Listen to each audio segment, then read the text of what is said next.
दक्षिण दिल्ली के महरौली इलाके से एक रूह कपा देने वाली घटना सामने आई है। एक व्यक्ति ने अपने लिव इन पार्टनर की गला घोंटकर कथित रूप से उसकी हत्या कर दी। उसके बाद उसके शव के करीब 35 टुकड़े कर उन्हें लगभग 3 सप्ताह तक 300 मीटर की क्षमता वाले फ्रिज में रखा और एक के बाद एक कर उन्हें राष्ट्रीय राजधानी के विभिन्न हिस्सों में फेंक दिया। इस घटना ने पूरे देश को झकझोर कर रख दिया है। महरौली थाने की पुलिस इस घटना पर अपनी पैनी नजर बनाए रखी है। लगातार इस केस में नए नए खुलासे हो रहे हैं। पुलिस के मुताबिक आफ्ताब ने हत्या का जुर्म कबूल कर लिया है। हालांकि आफ्ताब से मीडिया ने सवाल पूछे लेकिन वह चुप्पी साधे रहा। इस बीच पुलिस ने आफ्ताब और श्रद्धा दोनों के कॉमन दोस्त के साथ भी पूछताछ की। पुलिस के मुताबिक सिर्फ अंग्रेजी में बात कर रहा आफ्ताब यस आई किल हर कहकर श्रद्धा की कत्ल का इकरार कर रहा है, मगर अब तक की पूछताछ और जांच में एक बेहद चौंकाने वाला खुलासा हुआ है। अब तक मिली जानकारी के मुताबिक आरोपी युवक 28 वर्षीय आफ्ताब अमीन पूनावाला ने 26 वर्षीय श्रद्धा के शव के टुकड़े 4 जगह पर डाले थे। पुलिस को शमशान घाट रोड नाले के पास कुल्हे का एक पार्ट मिला है। सिर्फ इस पार्ट से पता लग रहा है कि यह इंसान का है और महिला का है। आरोपी ने श्रद्धा के शव को कई टुकड़ों को जलाया है। आरोपी ने श्रद्धा के चेहरे को पूरी तरह से जला दिया था। इसके लिए आरोपी जलाने वाली टॉर्च खरीद कर लाया था। जंगल से हड्डियां रूप में मिल रहे शव के टुकड़ों से यह पता नहीं लग रहा कि वह इंसान के हैं या जानवर के। इसके लिए पुलिस फॉरेंसिक जांच कराएगी। पुलिस अधिकारियों ने बताया कि आफ्ताब अमीन पूनावाला की गिरफ्तारी के बाद यह नृशंस घटना 6 माह बाद सामने आई। विश्वासघात और छल की यह दुखद घटना में आरोपी आफ्ताब अपराध करने के 6 महीने तक बचता रहा। पूछताछ में उसने बताया कि हत्या को अंजाम देने के बाद वह उसी घर में रह रहा था जहां वे दोनों साथ रहते थे। उसे पूछताछ में हत्या का ब्यौरा सामने आने के बाद शनिवार की सुबह उसे गिरफ्तार कर लिया गया।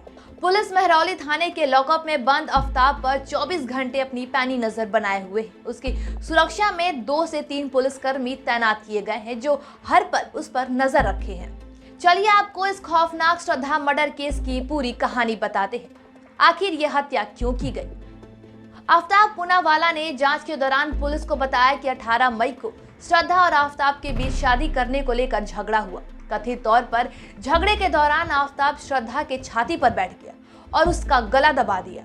हत्या करने के बाद उसने श्रद्धा की लाश को सबसे पहले बाथरूम में रख दिया और फिर इंटरनेट पर उसे ठिकाने लगाने के लिए सर्च किया।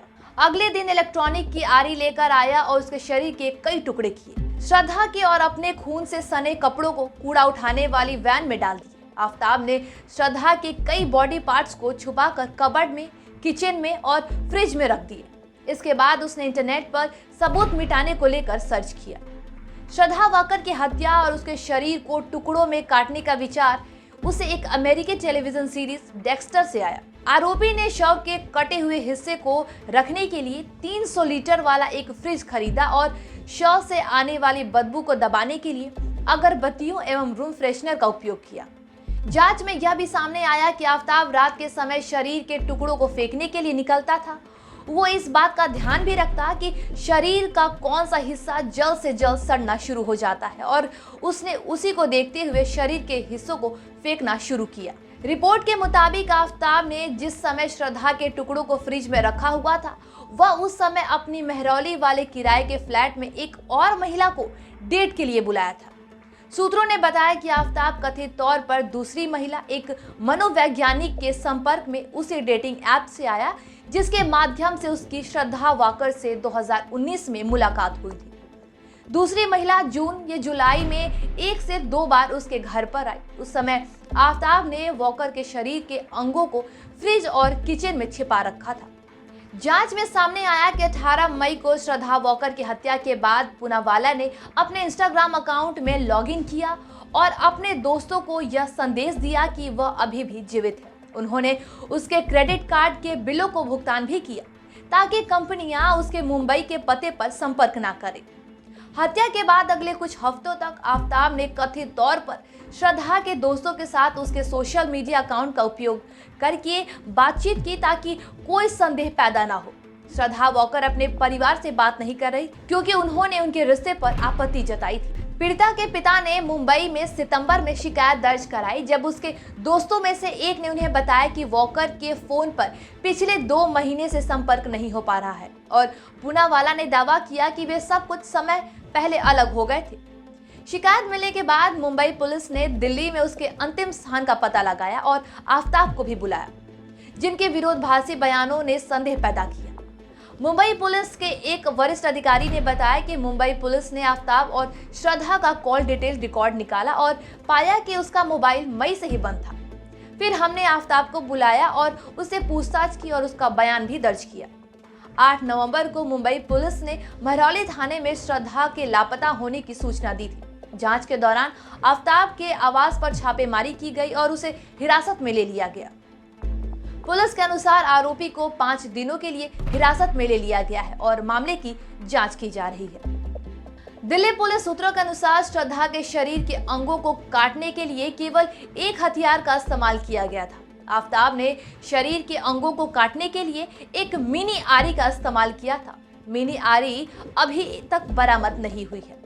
वही जानकारी मिली है कि श्रद्धा और आरोपी दोनों मिलकर शराब सिगरेट का नशा करते थे। पुलिस को ऐसे कई सबूत मिले हैं। वही जांच में यह भी सामने आया है कि यह आपस में शादी नहीं करना चाहते थे। इनमें नशा करने के बाद झगड़ा होता था। वारदात वाले दिन भी श्रद्धा ने नशे में बर्तन फेंक कर आफ्ताब को मारना शुरू कर दिया था। इससे गुस्साए आफ्ताब ने श्रद्धा की हत्या कर दी। साजिश के तहत आरोपी ने श्रद्धा के शव के टुकड़े को ठिकाने लगाया। शव को ठिकाने लगाने के लिए आरोपी ने क्राइम पेट्रोल और अंग्रेजी फिल्में देखी। अगर परिवार वाले आफ्ताब और श्रद्धा को वापस लाने की कोशिश करते तो शायद यह हत्याकांड नहीं होता। दोनों के ही परिजनों ने इनको छोड़ दिया था। पुलिस आरोपी आफ्ताब पूनावाला को महरौली थाने से लेकर जंगल में पहुंची। जंगल में उस जगह पर ले गए जहां उसके कथित तौर पर श्रद्धा के शरीर के अंगों को ठिकाने लगाया था। उधर श्रद्धा के पिता विकास वॉकर ने कहा कि हम आफ्ताब के लिए मौत की सजा मांगते हैं। मुझे भरोसा है कि दिल्ली पुलिस पर और जांच सही दिशा में आगे बढ़ रही है। श्रद्धा अपने चाचा के करीब थी, मुझसे ज्यादा बात नहीं करती थी। मैं कभी भी आफ्ताब के संपर्क में नहीं था। मैंने वसई में पहले शिकायत दर्ज कराई। पुलिस ने आफ्ताब पूनावाला और श्रद्धा वॉकर के एक कॉमन फ्रेंड को पूछताछ के लिए बुलाया गया। वहां वह दोस्त है जिसने श्रद्धा के पिता को उसके संपर्क वर्जित होने के बारे में सूचित किया था। हत्याकांड का खुलासा होने के बाद वीडियो सोशल मीडिया पर वायरल हो रहा है। श्रद्धा वॉकर हत्या से 14 दिन पहले घूमने ऋषिकेश आई थी। उसने यहाँ एक इंस्टा रील बनाकर अपलोड किया था। घूमने की शौकीन मुंबई की श्रद्धा की यह आखिरी ट्रिप साबित होगी, यह किसी को नहीं पता था। 4 मई को इसे अपलोड किया गया था। इसमें श्रद्धा गंगा किनारे बैठी दिखाई दे रही है। रील के साथ श्रद्धा ने जो कैप्शन लिखा है उससे पता चलता है कि वह घूमने की बेहद शौकीन है। कैप्शन में लिखा है, मैंने रील बनाने की कोशिश की। श्रद्धा के पिता ने पुलिस को जानकारी दी कि वह महाराष्ट्र के पालघर में रहते हैं। उनकी 26 साल की बेटी श्रद्धा मुंबई के मलाड में